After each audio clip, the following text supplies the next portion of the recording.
Ooh, I think we nailed the button on that one. I saw your hand move at the same time as mine. We have the weirdest podcast setup out of any podcast in the world. So I have a Rodecaster Pro. We are doing Zoom on my Mac. There's no sound going through Zoom because that doesn't work. Nolan's internet. Typically, when you decide to start a podcast, one of the things you would do is run an internet speed test on both homes to make sure that you both have the internet. We didn't do that. Nolan's internet fucking sucks. So we are talking on my old cell phone, and I have everything going. Everything records to a different track. I'm using my new cell phone as a camera, and it all just works out.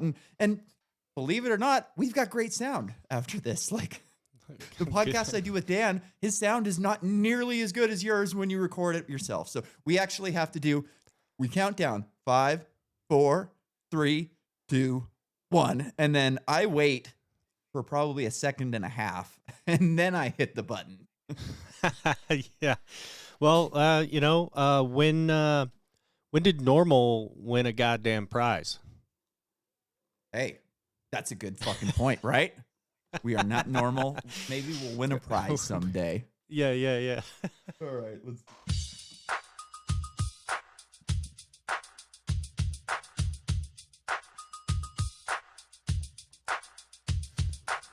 Listen up, I'm about to get dope.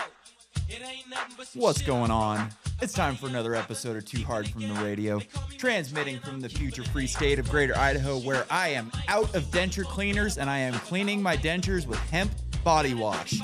I am the one-armed madman. And with us, back from the Badlands of North Dakota, he's got a CL in hand. It's Nolan 5150. Montana, not North Dakota. Did I say North Dakota, really? Yeah. Oh, wow. I'm really fucked It's up close. tonight. It's close enough. Well, Close enough. I drove through one to get to the other. And when you get to eastern Montana and western North Dakota, it all looks the same. Same difference. Same. Yeah, it's all flat. Dude, you can't fucking see anything. You can't tell where you are. You never find directions.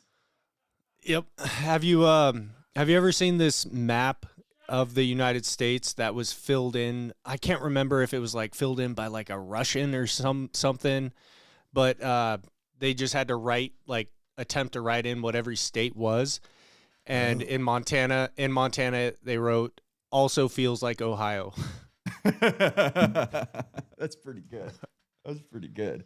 You know, it's wild. Like Montana is one of the wildest states because from western to eastern, it's just a completely different fucking state. Same with Idaho, like northern Idaho and southern Idaho. Like I live in the desert essentially. Yeah. Like the only reason we're able to grow anything in this valley because when the Younger Dryas impact happened, this entire valley was filled with water. I was sitting out in my hot tub one night, and I may have had a little bit of substances in me. I don't know which ones they were, but they got me thinking about some fucking cool stuff. And I'm looking around in the hot tub, and I'm thinking about the geography of the area, and I'm like, mountains, glacier. Holy shit. This fucking place, when that impact happened, this place went from being a dry desert valley into a massive fucking lake, and there were people here when that happened.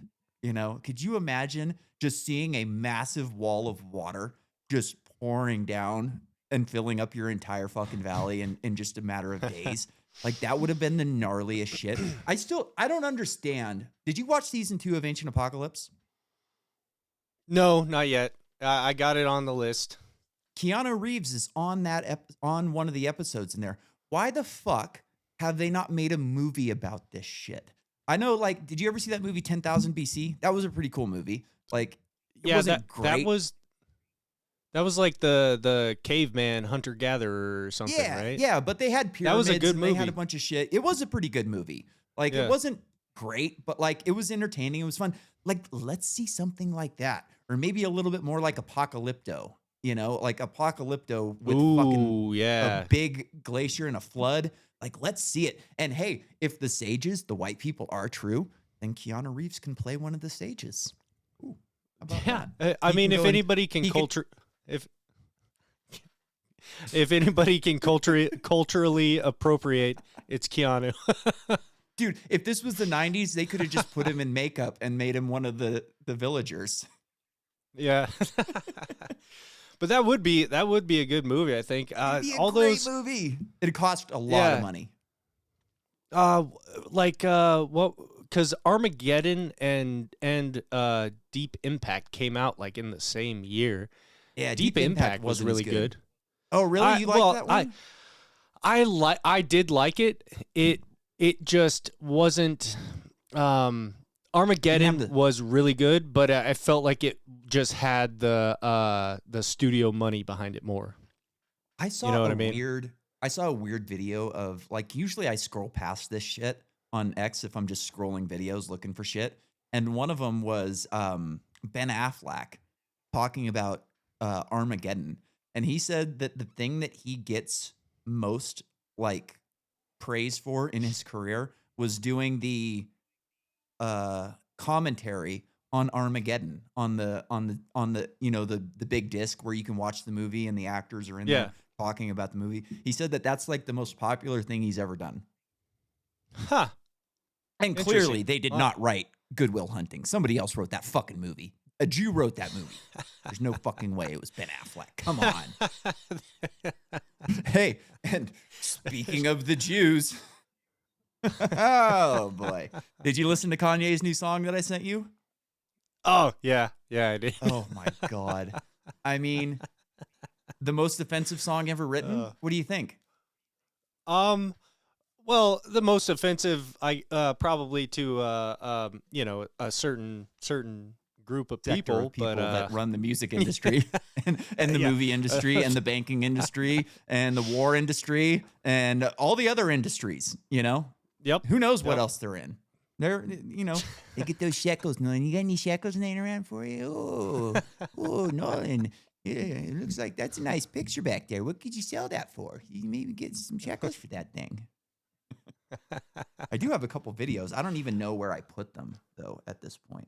I didn't edit anything, so I guess we could play a couple videos. Why the fuck not? Let's do this. Here's Trump on, I don't know. Here's Trump on something. Among others, and friends of mine, people that I have a lot of respect for in the Middle East, I will be ordering the cessation of sanctions against Syria in order to give them a chance at greatness. Ooh. Cheeks are happy about that.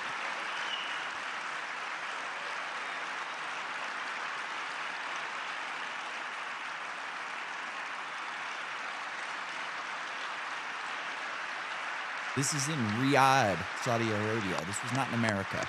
So there's a lot of turbans in this crowd. A lot of really rich oil sheiks. They're all standing and applauding, whistles. Maybe they'll cut somebody's hand off afterwards to celebrate. Maybe throw a couple women off of a building. I got an interesting email the other day. Listen to this. Oh man, it's gonna be hard to find. Let me see if I can find it. Let me see if I can. Hey there, looks like you're busy. Blah, blah, blah, blah, blah, blah. Nope, that's not it. That's not it. Nope, that's not it either. Carlos. Yes, here we go. Hello, how's it going? Hope all is well. I have some cool information that might interest you. Your podcast, Too Hard for the Radio, has good performance in Apple Podcast rankings in the last 30 days. Position 101 in the category of politics in Kyrgyzstan. And it gets better. We are number 247 in the United Arab Emirates. Let's get a round of applause for that. Hey, just so any of these sheiks listening out there, me and Nolan, we will throw women off of a fucking building if you want us to. Bring us over there. Get us set up in some supercars. We will throw. I don't give a fuck. I will do whatever you want. If you want me to shit in a woman's mouth all night, dude, I take laxatives every day. When it comes out, it all comes out at once, and it's really fucking nasty. So if that's something you're interested in, I'm here for it. Dude, what do you think? That's you think you could go work on some bikes in Riyadh or in the United Arab Emirates maybe? I bet they got some nice Harleys over there. I mean, probably you'd think with all that oil money, but I don't know. I don't ever really see much of motorcycles over there. They all just have those like little either scooters or the little kind of like tiny 250 or smaller CC, little like dual sports seem to be the thing overseas. But Hey, lots of dunes over there. We could have some fun in the dunes. You yeah, grab a no, couple that's fucking what I was dirt gonna bikes, have say. some fun in the dunes. Yeah. That's always what I see. They just take like super expensive cars and just soup them up and then just rip them up these gnarly dunes. Which I am here for that. Like that is my thing. I've been to Sand Mountain a couple times. Dude, they make the baddest fucking sand rails like at Sand Mountain. There's just millions of dollars worth of sand rails and extended four-wheelers and just all these. And the only thing they just go up and down the mountain as fast as they possibly can. But on the weekend that I was there the last time, I was riding a CR252 stroke and there was not a fucking sand rail or a four-wheeler or anything on that mountain that could get up faster than me on that 252 stroke. It's all whooped out at the bottom of the dunes. So you're wide open in fifth gear, just running through whoops. And I'm just hammering where these cars are bouncing all over the place. The bikes are bouncing all over the place. They don't have the same type of suspension. So dude, I was like in the middle of the night, everybody's all drunk. And this guy's, oh, you can't fucking get up the hill faster than me. I got 800 horsepower. This thing. I'm like, dude, let's line it up right fucking now. And I lined up with that guy and just left him in the dust, in the sand, not the dust. There's no dust out there. We also like somebody got a magnesium block and like got it into tires and then lit that motherfucker on fire and rolled it down the mountain. It was fucking cool, man. Those magnesium engine blocks, they just turn white. They're burning so hot. And then at the end of the day, there's just like tires littered all down the fucking mountain because they're just all destroyed. The belts are all melted and shit. Sand Mountain's a fun place. It's a fun place to go. It's a bitch to get out there though. It's something. Last time we went out there, the first time we were in the motorhome and we're driving out there and we go to this gas station and it was an old gas station. So we fill up the motorhome and it goes all the way up to $100, but there wasn't a fourth slot and it wasn't a digital thing. So it turned back over and went up to like $30. So then we go into pay and they're like, oh, $30. Like, yes, here you go. No questions asked. We are out of here. Never coming back again. $75, $100 worth of free gas. Not bad. I think I have. We were talking about fucking Israel and we just got into dirt bikes again. That'll happen. What were you going to say? I think I have an old snowmobile engine that was just left here when we moved here in '99, but I believe it's magnesium. I've been meaning to go like take a little scrape off of it and see what's what. Fire and test it out. Yeah, That'd be fucking cool. I might save it for 4th of July. Ooh, that'd be fun. You get like a propane tank and then shoot it and like let everything blow up. That'd be fun. Yeah. Anyways. The reason I played that is because Trump went to the Middle East and did not go to Israel, and he is making deals that are not good for Israel. And this is interesting because you've got Kanye's song on one hand that's going fucking major viral on Twitter. They won't let it on any other. We can't play it on here because they won't allow it on YouTube, so we can't even like play a sample of it on here. And it's kind of interesting because like. It's one of these things where you see who is for free speech and who isn't, Yeah. Like free speech is not for the good times. It's for the difficult times. And that is a difficult song. And I can imagine like even Elon probably like, I don't know, he had to personally make the decision as to whether that or not they would let that song play on his site. And it's cool to see that he did because, it's the only platform that's allowed it. Spotify said no go on any of the other ones. Definitely not on YouTube. You never say that on YouTube. I asked a question about it on ChatGPT, and ChatGPT censored nigga in it. Wouldn't even let you read the word. Like, that's creepy to me that they are deciding what you can and can't see. Like, the word is just so bad that I can't even read it. Oh my God, it's horrible. And I don't know what's wrong with these fucking people. Like, yeah, my eyeballs are offended. it's a word, man. Like, and it's a word that is very popular within a certain sector of the population. And I think y'all know what sector that is, right? Shut up, Ozzy. Fucking dogs. Yeah, What that's else one thing going on? about like the whole Chat GPT and all the AI stuff. So I feel like obviously a bulk of the society of the world is just mindless sheep and idiots, but everybody is probably just gonna like take everything that pops up through AI and stuff and just take it as 100% truth. Oh, the robot won't lie to us, when it's like the third iteration or something like that, and it's already clearly censoring, and it's programmed, man. It's scary shit. Sorry, I was on the mute button. I was looking for something and listening at the same time. So, did I ever tell you about this fucking article? I was talking about it the other day on the show. Where the fuck can I find it? Here it is. So, I heard about this a while ago, and I might have brought it to the show, but it's worth discussing again because why the fuck not? Have you ever heard that like most people don't have an inner monologue in their mind? Yeah. I did tell you about that. So here in the, man, it's going to take me a while to find it. But essentially, like, these people that don't have it, okay, turns out most people don't have an inner monologue, blah, blah, blah, blah, blah. Here we go. According to research, only 35 to 50% of people have inner monologues, which means up to 70% of people don't have a talkative brain. That thing to keep in mind, no pun intended, the thing to keep in mind, no pun intended, is that it can vary from person to person. And the inner monologue can become more or less intense throughout your life or depending on your mental status. It's super stressed, for instance, it'll ramp up. Another study found, blah, blah, blah, blah, blah, blah, blah. I don't know. Back of voice.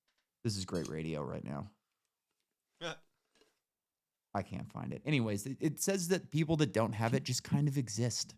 They're not planning their next move. Like me and you're in your mind going, okay, I need water this time instead of Coors Light, which is also water. But you know what I mean? Like your mind is making that decision, and there's a monologue going on up there. Like these people just kind of exist. And to me, like that's an NPC. Like 70% of the people that we live with are mindless drones. And you can see it on Twitter all day, every day. You know, these ridiculous leftists making the stupidest fucking points and doing the stupidest things. Like, you know, they're just mindless drones. And you got to wonder, like, if this is a simulation of some kind and those aren't real people and we are, like, what's the point of that? You know what I mean? Like, are we supposed to, like, I could see it's like, okay, look, we're going to put these mindless drones and there's going to be more of them than there are of you. And it's going to be your job to like elevate society without those mindless drones. And you got to fight them. And like, I could see that being an interesting video game where like, hey, look, civilization can be amazing. You guys can go settle the stars. You can go different planets and do anything you want, except for the fact that you have these fucking NPCs here that are going to hold you up every step of the way. So how are you going to do that without letting these mindless fucking drones take over and run the world? Which, like, right now they are, for the most part. Like, climate change, politics. Like, the liberals have been running the world for a long time. The news, you know? Like, the news is crazy. I saw a great fucking video today on the news. We can play some of it real quick. Let me see if I saved it. I think I did. Yeah, here we go. Listen to this shit. Let's start. Joe Scarborough starting us off. And F you if you can't handle. Start your tape right now because I'm about to tell you the truth. And F you if you can't handle the truth. He's sharp. He's focused. He's bright. I don't have any concerns, and that's from personal interactions. This version of Biden is the best Biden ever. Not a close second. Alert, sound. I mean, the Republicans are like good at distractions. I think you have absolutely no standing to diagnose somebody's cognitive decline. And if the Democrats were honest, they'd admit President Biden's mental capacity is declining. 6 in 10 Americans don't have confidence in Joe Biden's mental capacity. Then you have the liberal media. That's kind of crazy because 7 of 10 Americans don't have an inner monologue. So they've even got some of the NPCs on their side, which is kind of fucking scary, right? But look, dude, and this goes on for another 3 minutes. It just keeps going and going and going. So you've got the news, you've got a general in there, you've got Congress people, senators. All of these people were just lying through their fucking teeth for the last fucking 4 years, telling us that Biden was okay, when literally all you had to do was watch a 5-minute speech of him and go, oh yeah, that guy's gone. Like my grandmother had Alzheimer's. You would not allow her to run anything. She can't even run her household. We had to have people there with her 24/7 because she can't remember to take her pills. At the end, she was smoking unlit cigarettes for the last couple of weeks. She forgot she smoked. And like the doctors were just like, hey, look, if she leaves her cigarettes in the bathroom, just put them away so she doesn't see them. And one day she asked Carla, she's like, hey, can I have one of your cigarettes? She's like, Sandy, you don't smoke. She was like, oh, I guess I don't. And then like she was just smoking unlit cigs, you know? And like that's Biden. He's eating ice cream and shitting his pants in the White House. He's got people corralling him into doing everything he can. I guarantee he can't remember to take his pills. That's Dr. Jill's job, you know? Great doctor that she is, doctor of fucking education. I don't know, man. It's a really creepy thing to think that like we're just ran by drones. Yeah, it's really fucking scary. Well, we're 20 minutes in and we've exhausted all of the material that I brought to the show. So that's that. We could end it now, but we'll figure it out. What else has been going on? How's business? Has there been any news on Harley Davidson? I guess I could look that up while you're giving us an update. We talked a little bit about the whole CEO debacle, right? Yeah. Mm-hmm. So I haven't heard anything new on that. Newest news I've heard is they're taking King of the Baggers series global. I can't remember how many stops. Yeah, but they're gonna have they're taking them along with MotoGP, I believe. Cool.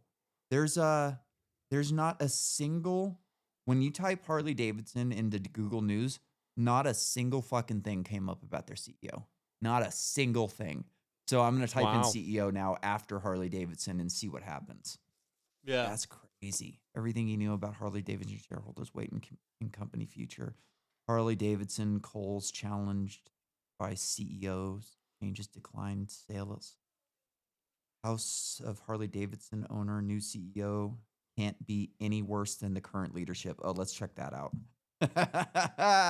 Harley's new CEO can't be any worse than the current leadership. Milwaukee, pressure is growing on the Harley Davidson CEO, Yoshim Geitz, as we like to call the hog Nazi here. And since he's out, you can say that now. You don't have to censor yourself anymore.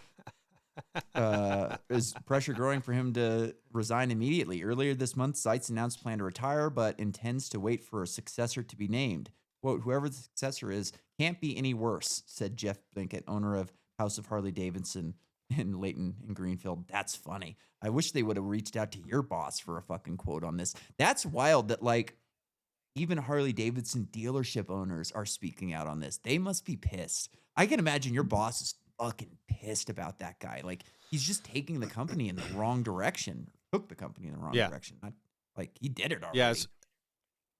It's one of those wild things, man. It's like we were just talking about the NPCs and stuff, and I don't think I've heard anybody throughout all my interactions with people, even basically, I mean, not corporate, but the people in Milwaukee and everything. I've never heard anybody speak,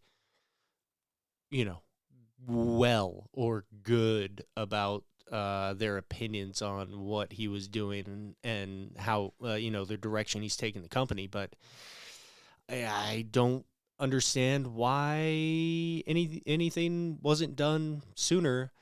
But I would go back to what I said when probably a couple of years ago now when we started talking about him. It probably was an attempt to play ball with the DEI woke bullshit, and now that has clearly failed, and so they're trying to hopefully course correct. we'll see how it goes. But it's one of those things. The numbers can't really lie. Things have not been great. So I don't know. Here's another article. No more electric Harley Davidson bikes in the future, says the rumor mill. This is from Top Speed. We all know Harley Davidson is going through some seriously difficult times right now. The brand's already been involved in a couple of controversies, and now its senior management is landing punches on each other behind closed doors. In fact, HD's CEO also publicly announced his retirement recently. What makes matters worse is the company's latest financial reports for the first quarter of 2025. While there are losses all over, the worst performing assets is in quotes, continues to be, you guessed it, Livewire. Add to that tanking stock value, and all the things point to HD might even consider pulling the plug on its EV initiative. Wow. In recent times, Livewire... Go ahead. I think I read an article that said they only sold 33 units. I don't know if that was last year or so far this year. That's what we were reporting on that like all the time. It's kind of frustrating because like we've been reporting on this for 2 years now, something like that. Yeah. And Robbie Starbuck makes a couple videos and he gets the CEO fired.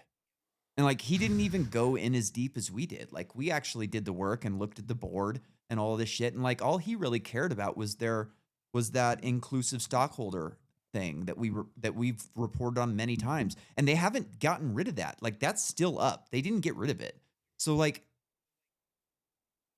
it's kind of frustrating because we really know how the sausage is made. You have more insight than Starbuck had on this. We went through the entire stockholder thing and nothing happened about it. And he makes a couple videos and a few months later the CEO's fired. It's kind of cool though. Like, we didn't do anything to help that. Like it wasn't, we did nothing. Nobody fucking listened when we were talking about this shit. But it is cool that like one person has the power to change the direction of an entire corporation. Yeah. Hopefully for the better. Yeah, hopefully for the better. Oh, here we go. In recent times, Livewire has upped its game with new bikes. In particular, the S2 Alpinista and Mulholland have made the brand more accessible to different kinds of riders. However, it appears this hasn't helped with sales. We say so because Livewire sold just 33 motorcycles in the first quarter of 2025. That's a 72% drop to the first quarter of 2024, which also resulted in 42% drop in revenue. You don't have to be a genius to know that this is horrible news for electric brands that's keep increasing its lineup and used project yearly projected yearly sales of 50,000 units. The only silver lining, barely, is that reduced operating losses from 29 million to 20 million. Oh, so they were able to build them for a little bit cheaper, so they didn't lose quite as much money. That's fucking pathetic. 33 units in the first quarter. Like, can you imagine thinking that you were going to sell 50,000 of those bikes a year? It just makes no sense at all. Like, nobody wants that bike. Your customer base does not want that bike. The liberal base that you're going after doesn't like motorcycles. Like they want people to ride bicycles and go on public transportation. They're not going to buy a motorcycle. Like it's ridiculous. They're pussies also. Like you guys are too scared to ride a fucking motorcycle. I don't know how you could look at an LGBTQ event and go, oh, look, we're going to sell these guys a bunch of motorcycles. It's like, no, man. They want dildos, not motorcycles. What do you fucking think? Hey, that's a great episode title. They want dildos, not motorcycles.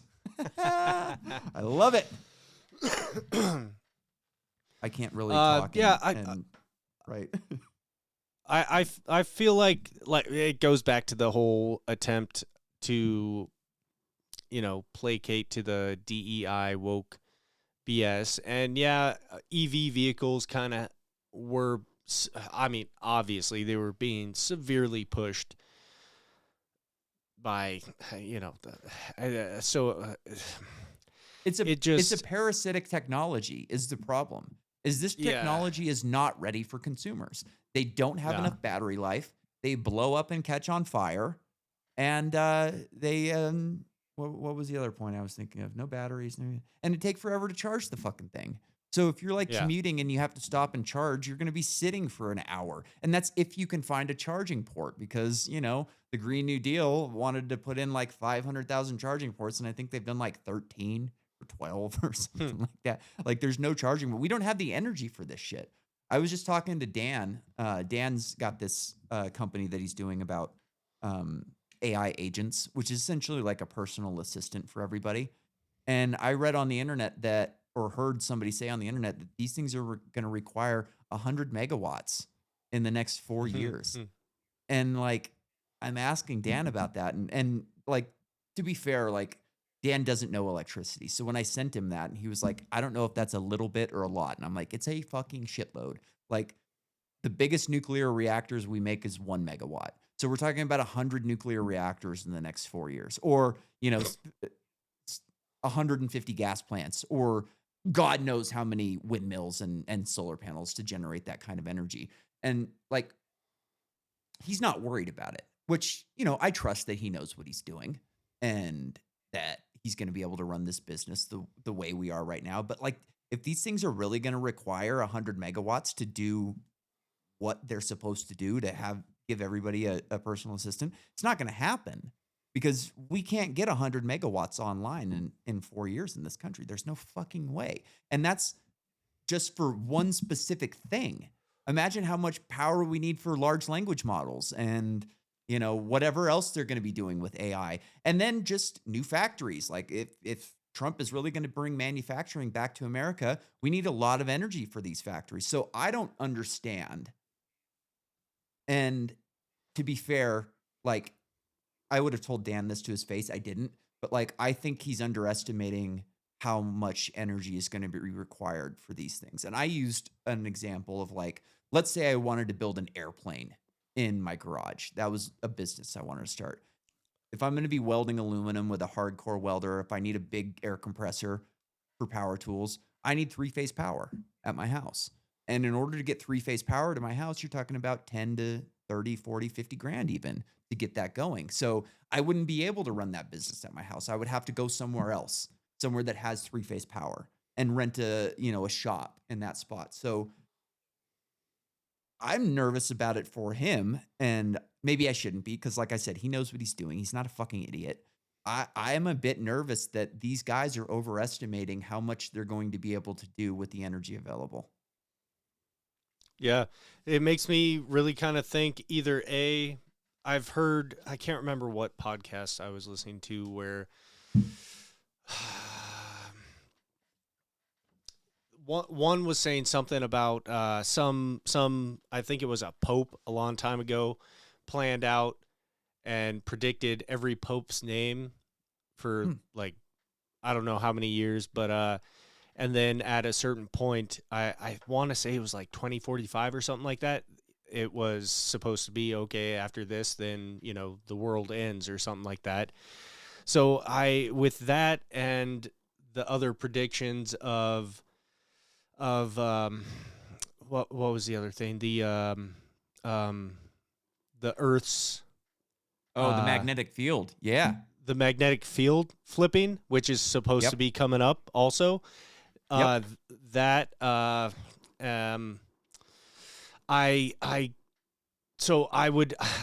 makes me feel like either the fucking people actually controlling shit know that something catastrophic's going to happen, so they're just pumping this bullshit out and they don't really give a fuck, which is what it feels like. So they either know that something fucking catastrophic is going to happen, so it doesn't fucking matter anyway, or they do have like 10 fucking alien craft and they're holding like infinite free energy in their back pocket, and they're just stringing this shit along until they finally absolutely have to fucking come out with it. And if you look at like what we're doing monetarily, excuse me, these people that are in power are spending money like it's the end of the world. They're printing money like it's the end of the world. Maybe that's because it is. Like you said, like they might know something's coming that we don't know. And the pole shift is serious fucking business. Here, we're going to go to your guy on this. It's going to play. I'm going to have to pause it and rewind it. But we're going to go to your guy on this one, Mr. Tim Pool. It's a really interesting 3D model that was Earth's magnetic pole is on the move, and scientists just updated its position. Oh, you mean in January, the media, corporate press, scientists said the magnetic poles are shifting. Now, that doesn't mean there's going to be a cataclysm, but there are many theorists who are predicting that we are going to see a major pole shift. This will cause the planet to spin, to effectively move. The United States becomes the southern hemisphere, and it gets real cold real quick. And then we can see that South America, Greenland, and a bunch of other places end up on the equator, including Antarctica. It's a really interesting 3D model that was just put out the other day. Actually, it may be older than that, but it was posted the other day as well. From Popular Mechanics, scientists are getting kind of anxious about a pothole in space. My friends, this story is from March 31st, 2023. The Earth's magnetic field protects us and our orbiting tech from the worst effects of the sun's energetic rays.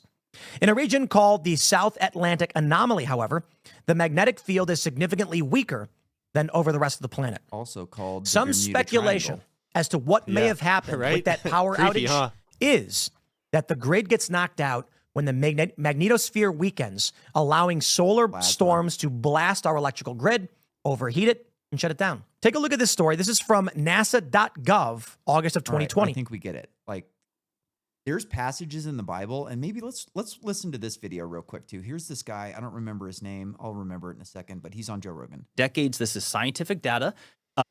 The Earth's shields are diminishing, and it's been happening since the 1800s. It's been accelerating over the last few decades. This is scientific data.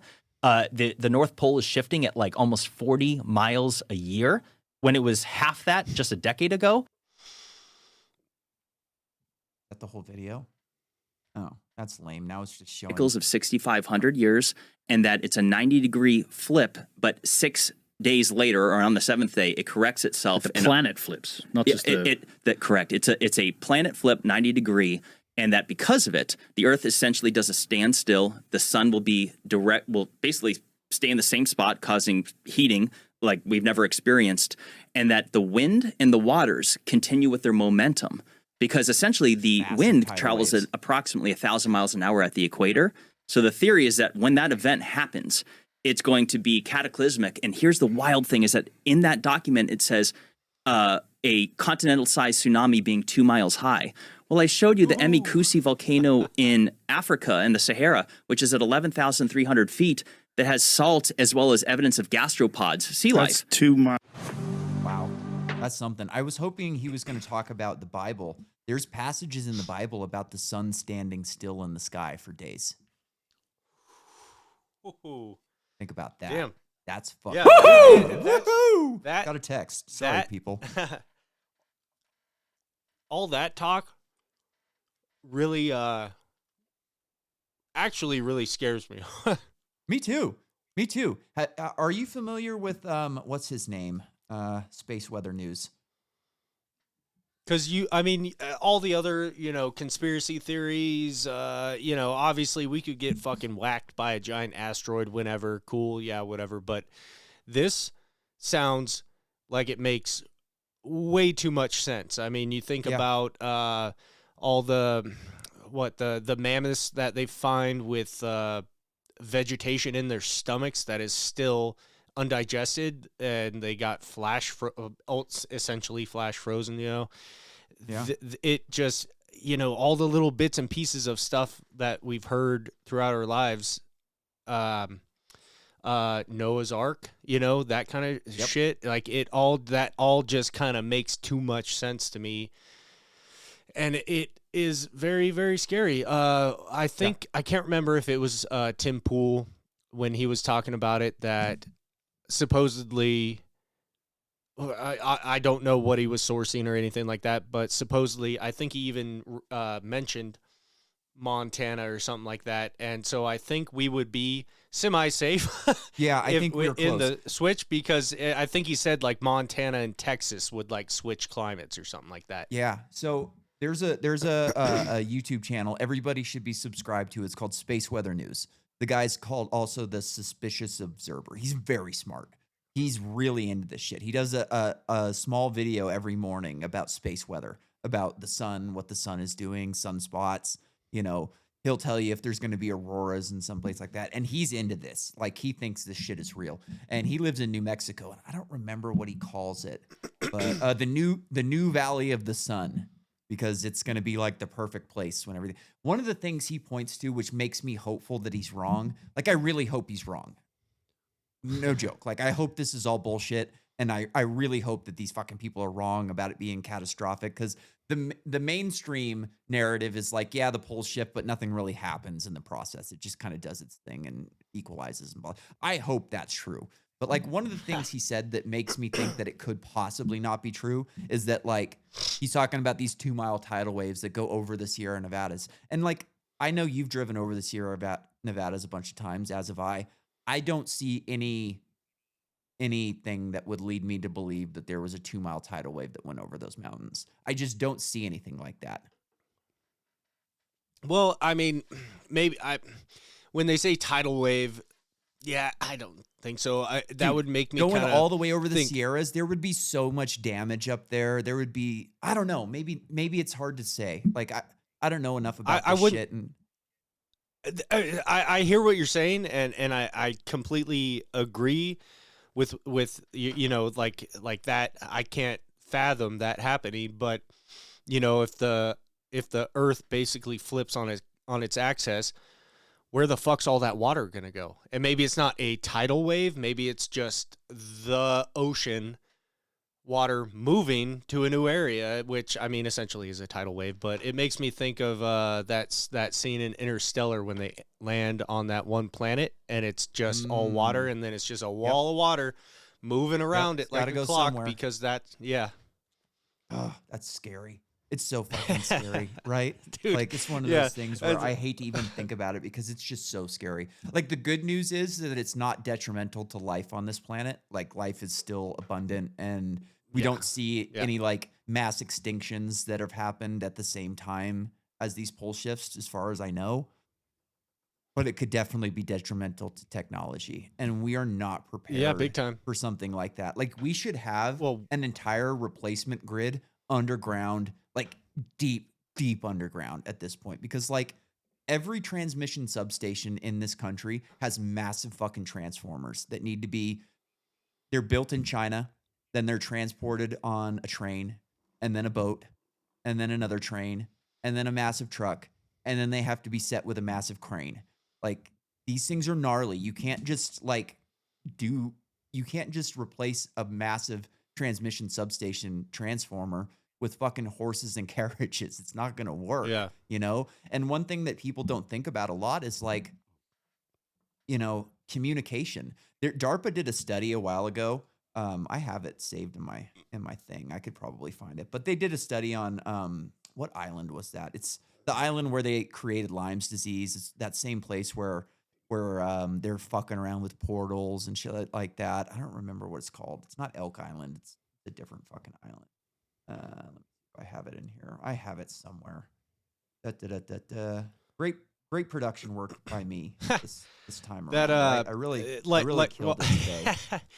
Well, I really think some of our best stuff is just like shooting from the hip sometimes, off the cuff, right?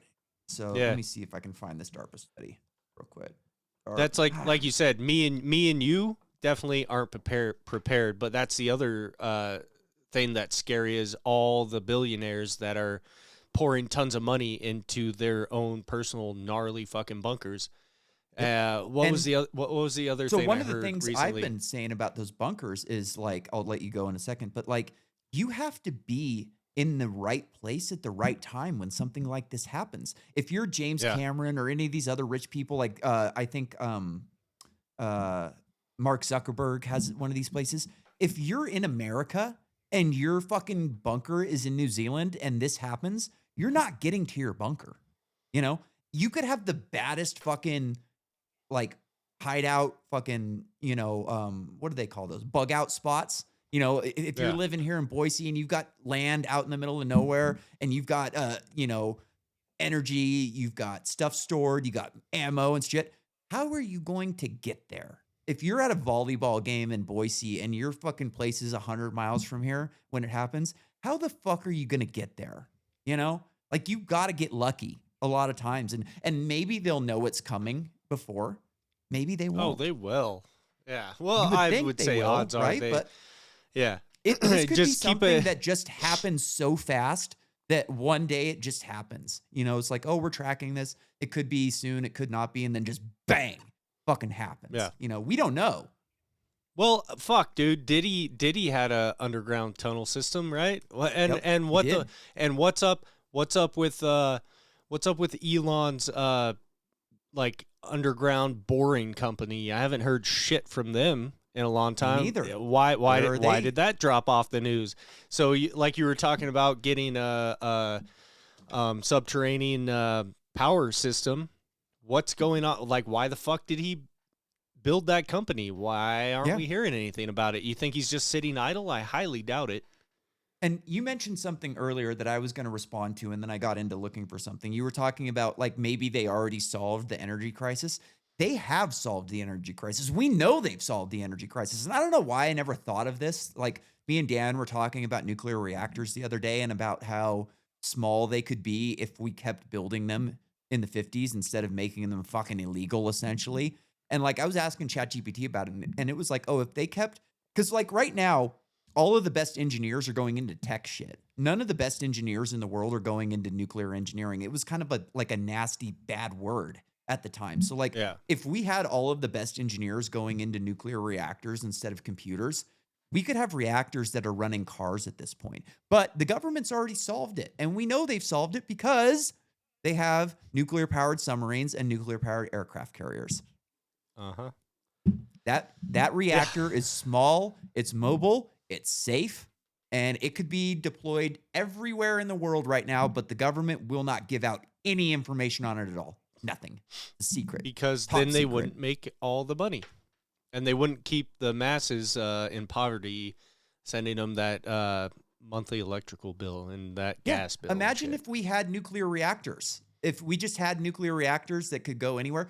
That business that I was talking about that I would want to start in my garage, you're good to go. You're good to go. You got all the energy you need. You still have to put 3-phase power up, but you're not going to be paying for anything, and you're not going to be like paying up the ass. Like energy would be essentially free. It would be the cost of the reactor plus, you know, whatever per kilowatt hour. And you're not going to be paying much per kilowatt hour because right now we pay per kilowatt hour because we need people to rebuild the grid and expand the grid. But if like if you just buy a fucking nuclear reactor and you pay for the lines in your neighborhood, you're never going to pay for anything again. And like, think about like how great that would be as like an inheritance. It's like, hey, you inherit this land. It has energy forever, literally forever. All we got to do is swap out the reactor every couple hundred years or something like that, you know? And you could have a great, like, I think the move right now is to get together with like-minded people that you get along with and buy some property together. And then you have some sort of contract that says, hey, look, we've got 10 families living on this property. If you want to sell your land, you have to get approval by 7 of the 10 families. Otherwise, you can't sell. And like, I think that would be great. You have a nuclear reactor on site. You can do whatever you want. You can start whatever business you want. You can, you know, do fun things that require a lot of energy. You could do anything with that amount of energy. Like, I heard some fucking reporter giving Trump shit the other day about like prices aren't. You said prices were going to go down. And he's like, hey, look at energy. Energy is way down. Gas is way down. And energy is the basis of production. So if energy costs are down, it's going to trickle down to making all costs down. And they're just, oh, no, they don't get it, you know? Yeah. And haven't a few places tried to do something like that? Wasn't there one, where was it, in Waco? Oh, yeah. Yeah, that worked really well. Yeah, the United States government. Yeah, the United States government frowns upon things like that. Yeah, you're not allowed to grow your own food. No, we're gonna napalm you like you're fucking, like you're a gook. Or wait, what do they call them in Vietnam? I don't remember. Anyways, I did find that article. So this is a really interesting article. We'll go through it real quick. So this is called the Hail Mary Plan to restart a hacked U.S. electrical grid. This came out in Wired magazine in 2018. Plum Island, that's the one. On tiny Plum Island, DARPA stages a real-life blackout to put its grid recovery tools to the test. In his year-long career I wish we could have AI read this for me because I really suck at reading out loud, and my teeth are falling out right now, so this is really a pain in the ass. My bottom teeth are on the way out. Maybe it was the soap. Maybe I didn't put enough goop in. Maybe it's because I did a podcast an hour earlier. Who the fuck knows? But this is my life. I can't eat in these things. I can't go out on dates. Like, how am I supposed to go to dinner with no teeth on a first date?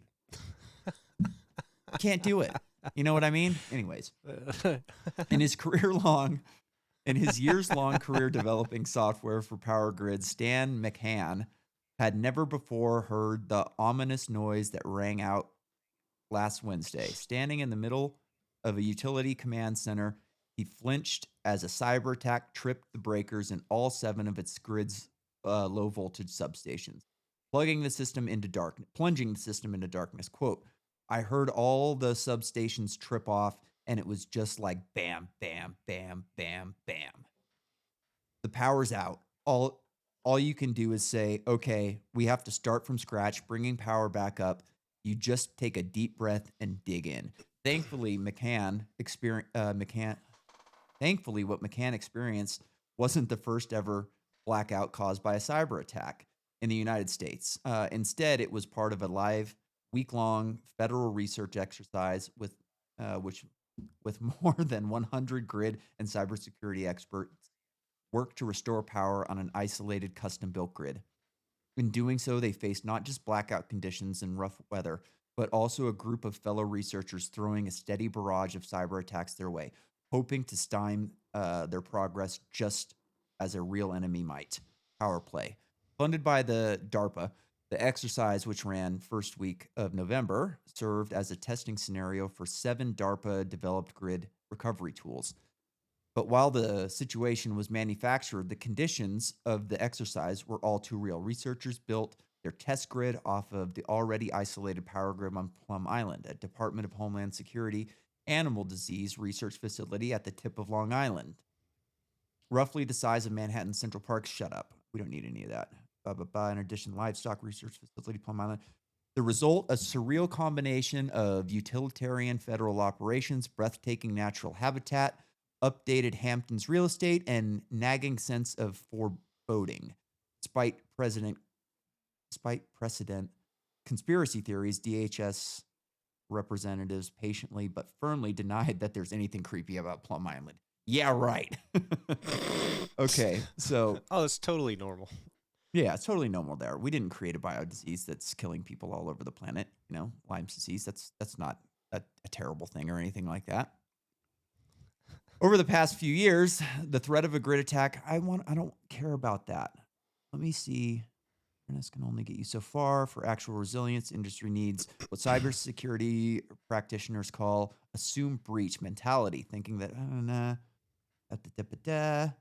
when we first started the program, we were working in university labs and simulating everything. Radix seeks to develop tools, blah, blah, blah. Radix continued. Let me go down to the end. Here we go. Black Start. This is where I wanted to get. The test grid was designed to mimic the hodgepodge of technologies that coexist in real industrial controlled developments. Vital systems like the grid can't be taken offline casually or overhauled easily, so equipment often remains in place for decades.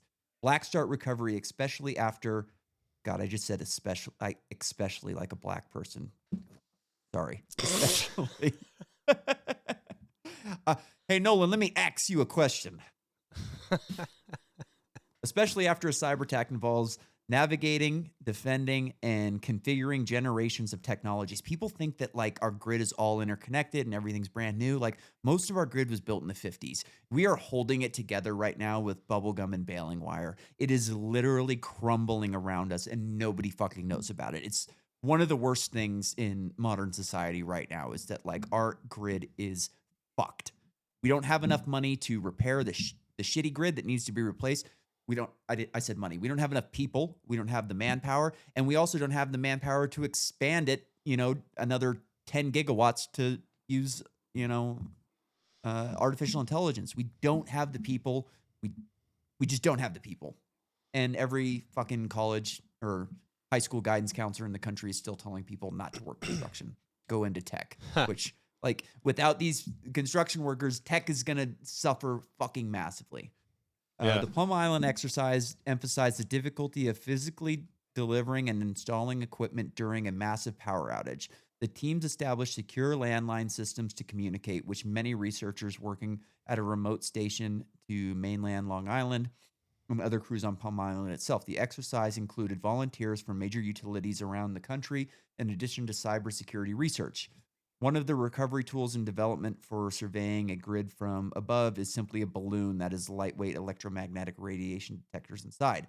In a blackout, utilities could launch the balloons, which would look for simple indicators of live power, like whether home Wi-Fi routers are on and emitting a network. The balloons could also detect whether two grids were operating separately or had to come in sync by listening for the hum of around 60 hertz. So everything in our grid runs at 60 hertz, and 60 hertz means like when you've got a generator, it's revolving at 60 times per minute.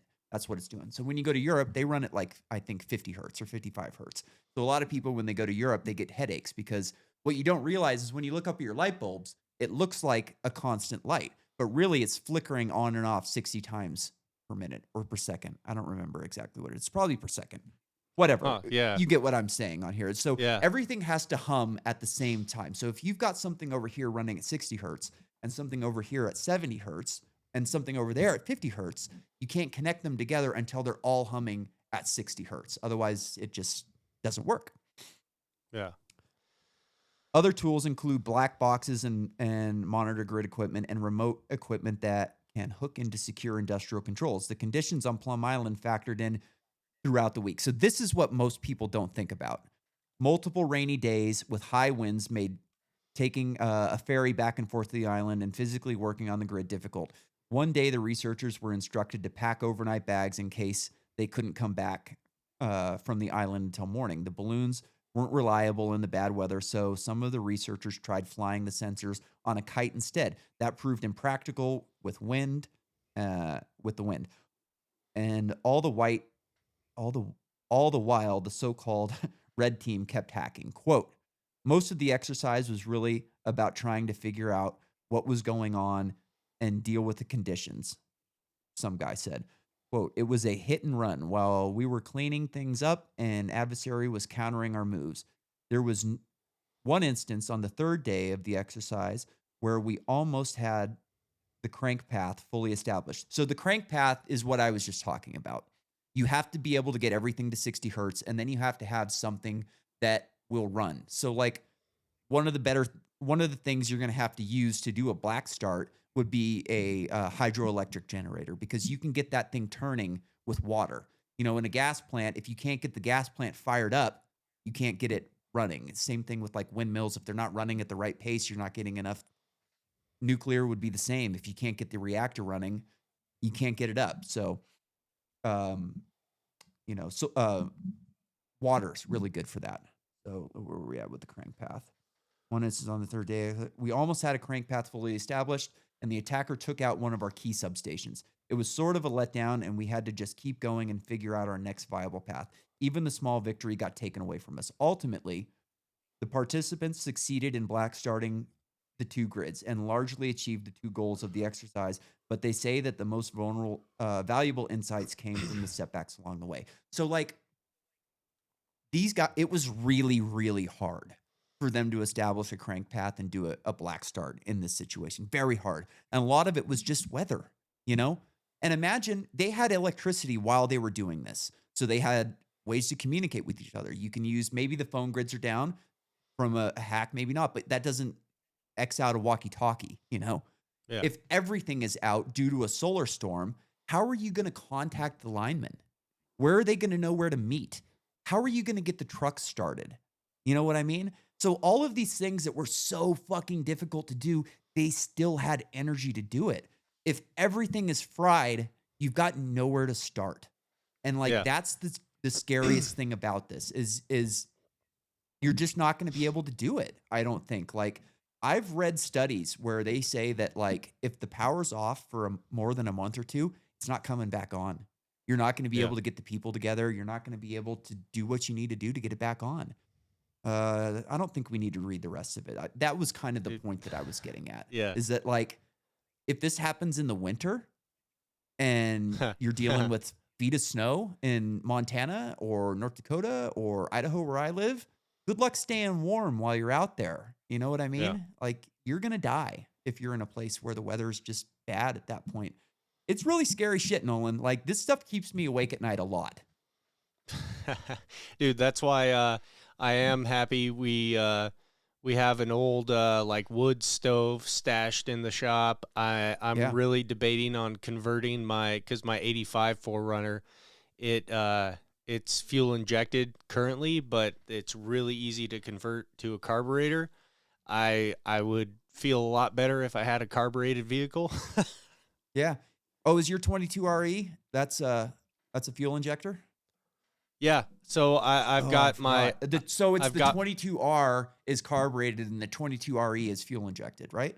Yep. Okay. Yeah. So yeah, What it's I would just do, like turn that thing into an R and then buy an extra stator, an extra starter, and an extra ignition, and put them all in a fucking EMP proof bag and bury it underground. That's what I'm going to do with my pickup when it's running. I'm going to buy all the electrical equipment that I need for it, and I'm going to bury it in my backyard, a couple feet underground. And hopefully, I'll do a cell phone. I saw a really interesting video today. I played it on the other podcast, so we won't play it today. But this guy was showing how you could get an Android phone, a solar power charger, and you can download a map of the entire world. You can download all of Wikipedia, and you can download an offline AI. So you bury that phone, you bury that charger in a EMP proof bag, and you pull it out, and you can like ask the AI questions.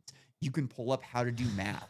You can pull up how a generator works, and then you can ask the AI like, look, I have this equipment at my house. How can I turn that into electrical generation equipment? Like, so across the street from my house is a big field. They used to have cows in the field, but once my neighbor died, his son took over and no more cows. They had to sell them all because of inflation. But they do have a stream that runs through there year round.